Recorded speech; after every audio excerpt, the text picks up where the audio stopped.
Pensa aí na última compra mais grandinha que foi feita.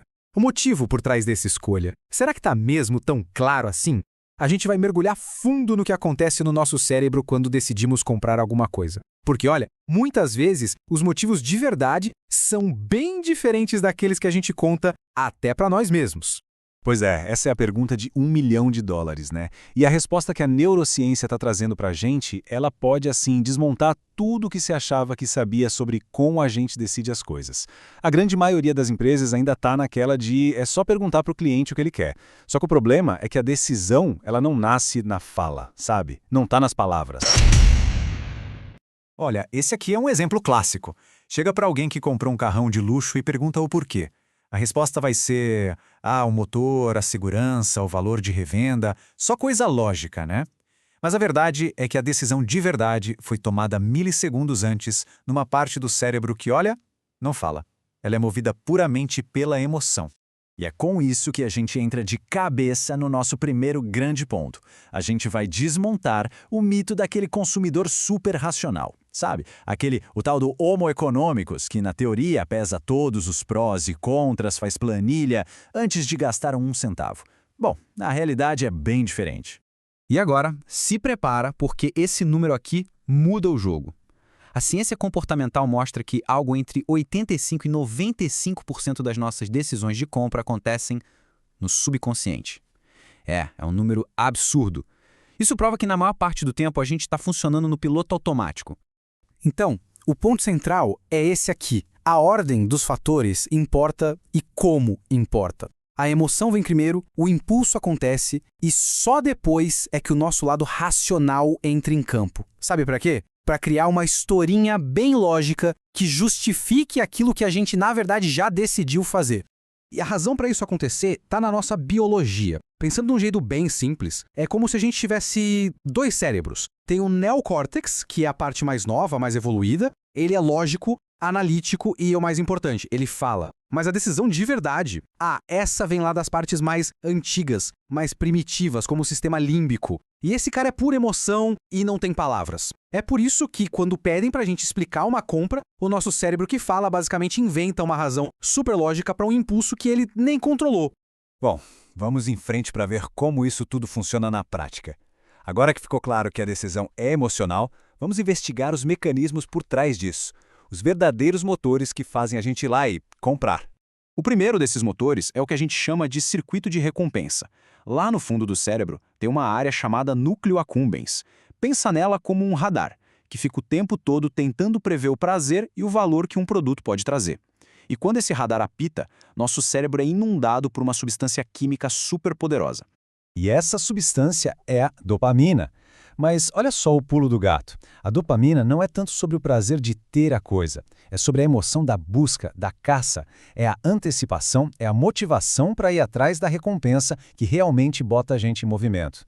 Mas nem tudo são flores, né? Do outro lado da balança, a gente tem a dor de pagar. É isso mesmo. Olhar para um preço ativa uma região do cérebro chamada ínsula, a mesmíssima parte que processa dor física e até nojo. Se essa área acender demais, ela vira um freio de mão. A compra não acontece. O nosso cérebro literalmente sente dor ao gastar. E aí, como o cérebro resolve essa briga interna? Simples, usando atalhos. Para poupar energia, ele sempre prefere pegar a via expressa, a estrada mais rápida, que é o sistema 1, automático, intuitivo.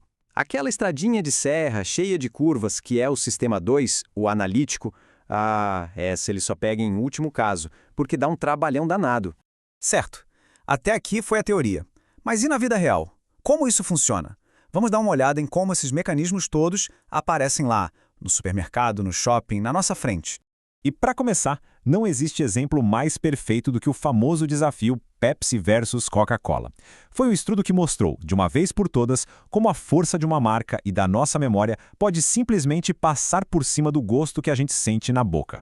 Olha só que interessante, no teste cego, sem saber qual era qual, a maioria das pessoas preferiu o sabor da Pepsi. O cérebro delas mostrava atividade nas áreas de prazer, de recompensa pelo sabor. Mas, na hora que a marca apareceu, a Coca-Cola virou o jogo e venceu. E por quê? Porque só de ver o logo da Coca, outras áreas do cérebro acenderam. Áreas de memória, de emoção. Essa conexão afetiva literalmente mudou a percepção do gosto. A força da marca venceu o sabor. E lembra daquela dor de pagar? Olha só como isso funciona. Pagar com um cartão de crédito é como se fosse uma anestesia para essa dor.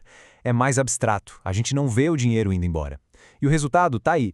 Estudos mostram que as pessoas chegam a gastar quase 50% a mais quando usam cartão em vez de dinheiro vivo. É impressionante. Para fechar essa parte, tem mais um ponto crucial. O cérebro não sabe julgar o valor das coisas de forma isolada.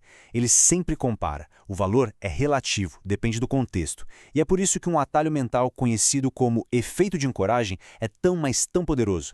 Vamos imaginar a cena. Alguém entra numa loja e a primeira coisa que vê é isso aqui. Um terno de luxo que custa R$ 8.000. Pronto. Esse número acabou de virar uma âncora na mente. Aí, logo do lado, tem esse suéter, preço R$ 750, que, vamos combinar, se fosse visto sozinho, talvez parecesse bem caro. Mas, comparado com aquela âncora de R$ 8.000 do terno, de repente 750 parece até um bom negócio, não parece? A percepção de valor foi completamente manipulada. E não por causa do produto, mas simplesmente pela ordem em que as coisas foram mostradas. Ok, muito legal tudo isso. Mas e aí? Qual é a lição que fica? Como a gente transforma toda essa ciência em algo prático? É isso que a gente vai ver agora na nossa parte final. Olha, se tem uma coisa para guardar é esta. Parar de olhar só para o que o consumidor fala. Achar que uma pesquisa de opinião vai dar todas as respostas é um risco gigantesco. Não é que as pessoas mentem de propósito, é que elas simplesmente não conseguem colocar em palavras os impulsos que, lá no fundo, guiaram a escolha delas. Então, para se comunicar de um jeito que funciona, a ordem é tudo. Primeiro de tudo, falar com o cérebro primitivo, o emocional. Tornar a decisão simples, fácil. Ativar aquela dopamina com a promessa de uma recompensa e diminuir ao máximo a dor de pagar. E só depois, quando a decisão emocional já foi praticamente tomada, é que se entregam os fatos, os dados, a lógica. Porque aí o cérebro racional vai ter as ferramentas que ele precisa para construir a justificativa perfeita para uma compra que na real já tinha acontecido. E para a gente fechar, fica aqui uma provocação. E se a melhor razão para uma compra for justamente aquela que a gente não consegue colocar em palavras? Talvez o verdadeiro motivo, o motor por trás da nossa escolha, não seja algo que caiba numa planilha de Excel, mas sim um sentimento, um impulso que o nosso cérebro mais antigo entendeu perfeitamente bem.